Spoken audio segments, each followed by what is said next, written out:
So we're going to talk to you guys about the journey we had and some of the things we learned along the way.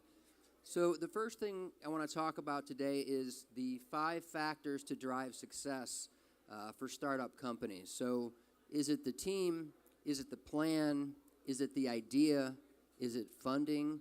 Or is it timing? What combination of these 5 factors are required to help your tech startup be successful? And first I want to start with a macro view, kind of looking at data for 200 companies. And then we're going to look specifically at SIM and talk through our journey. So this is a TED Talk by Bill Gross. And for those of you that are not aware of Bill Gross, he is the founder of Idealab. And Idealab has been around for about 25 years, and they've probably invested in somewhere between 100 to 200 companies, so a lot of experience.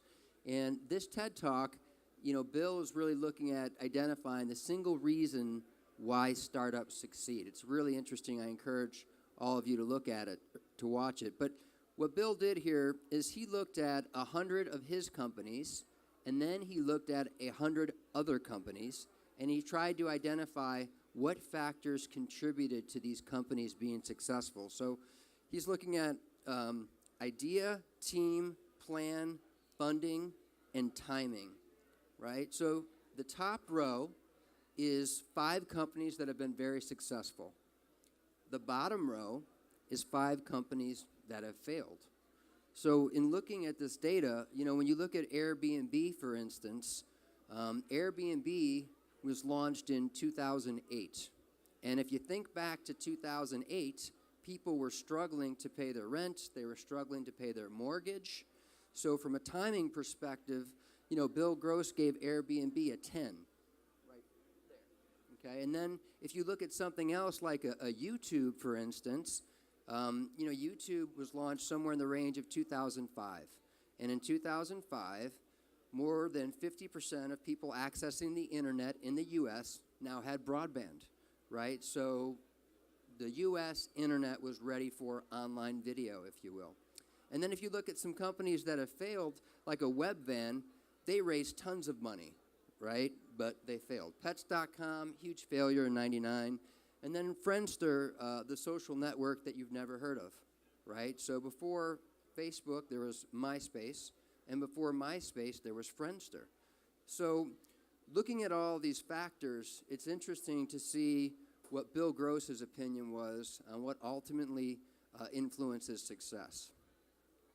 And here, he identifies timing as actually being the number 1 factor out of these 5 elements. He put team as 2, idea is 3, business model 4, and then funding is the least important out of those 5 attributes, which is really interesting because a lot of companies raise a lot of money, and you think ultimately that's the reason that they're successful. But the reality of the situation is 75% of VC-backed companies fail. Now, obviously, you want to get as many of these attributes, firing on all cylinders as possible, but timing is something to be very cognizant of when running your startup. So now that we've looked at a macro view, I'm just going to apply the Bill Gross thinking to the SIM journey, and hopefully you'll find this interesting.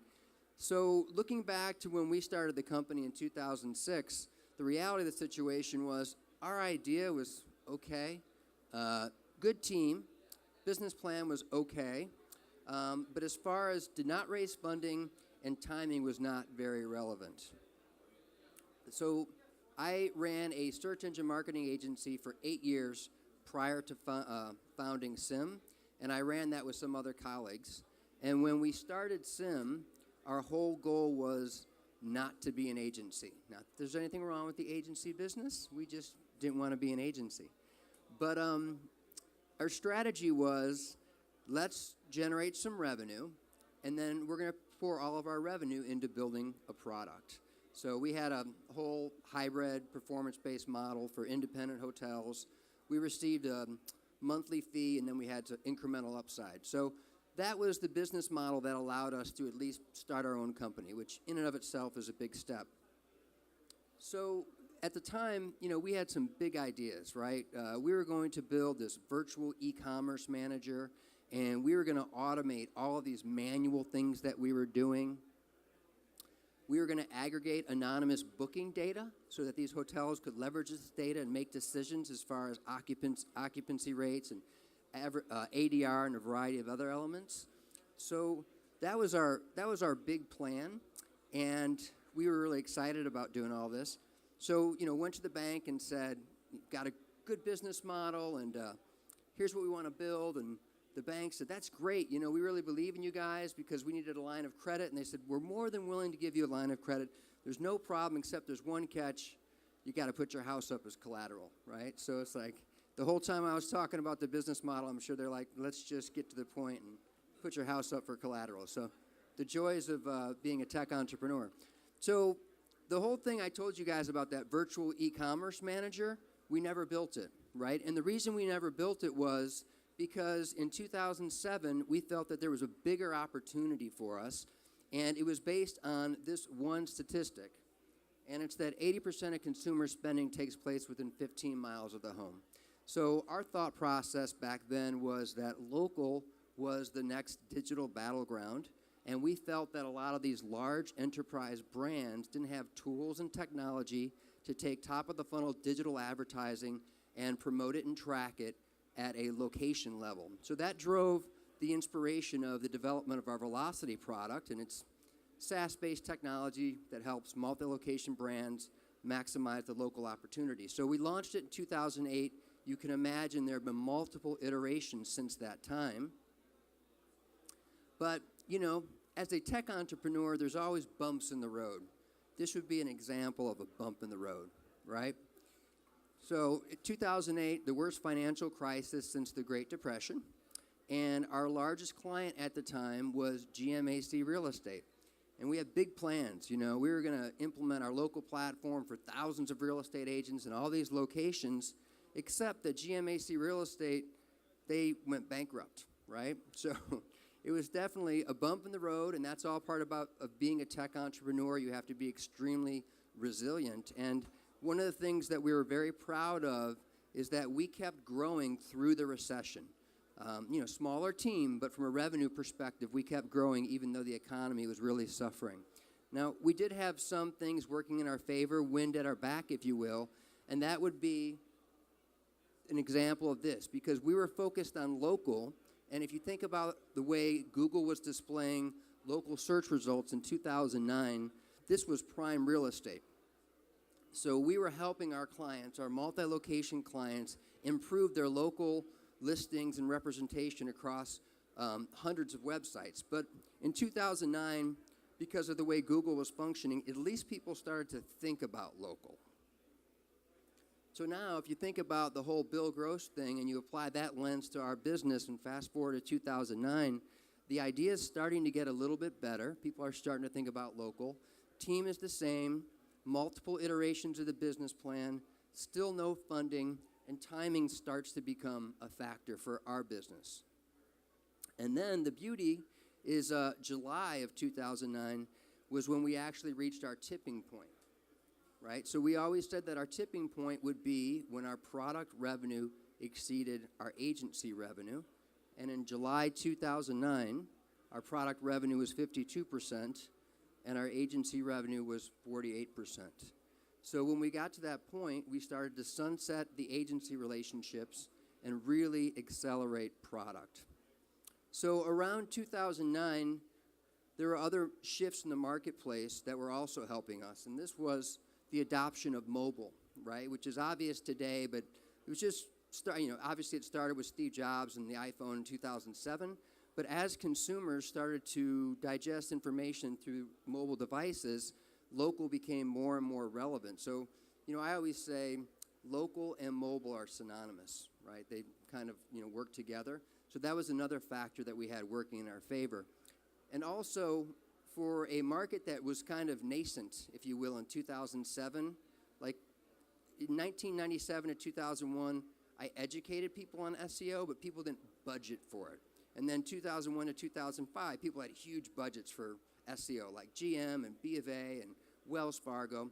So I would apply that same analogy to the journey we traveled as it relates to local, because in 2007, 2008, 2009, people didn't know what the hell we were talking about, but all of a sudden, there became a defined market, right? So in 2014, it became a clearly defined market with a healthy growth trajectory. So kind of fast forwarding here, in 2014, now the company is evolving. We've raised some capital. We moved downtown Chicago. We had a few key hires. So now, if you kind of think about the Bill Gross spectrum, if you will, you can see that the idea is improving, the team is improving, the business model is improving, raised $8 million, not a lot of money, but some, but really timing is starting to kick in. And from a timing perspective, it's, think about like independent third-party validation, right? So we're out there educating the enterprise and all these opportunities as it relates to local, and it's nice when Forrester releases research that's helping educate the C-suite.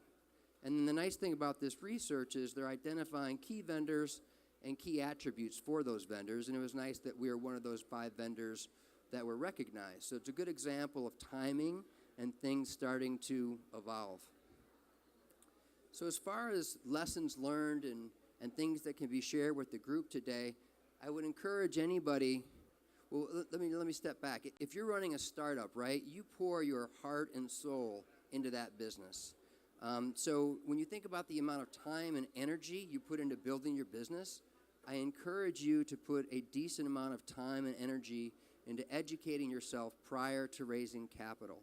So one of the things that you can do is read the book Venture Deals by Brad Feld, extremely helpful.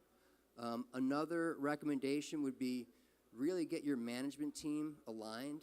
What are your goals? What are you trying to achieve? That's critical. Obviously, you want the best of the best as it relates to accounting and legal and finances. And then something else that's really critical is a mentor, right? You got to have somebody that's been there, done that.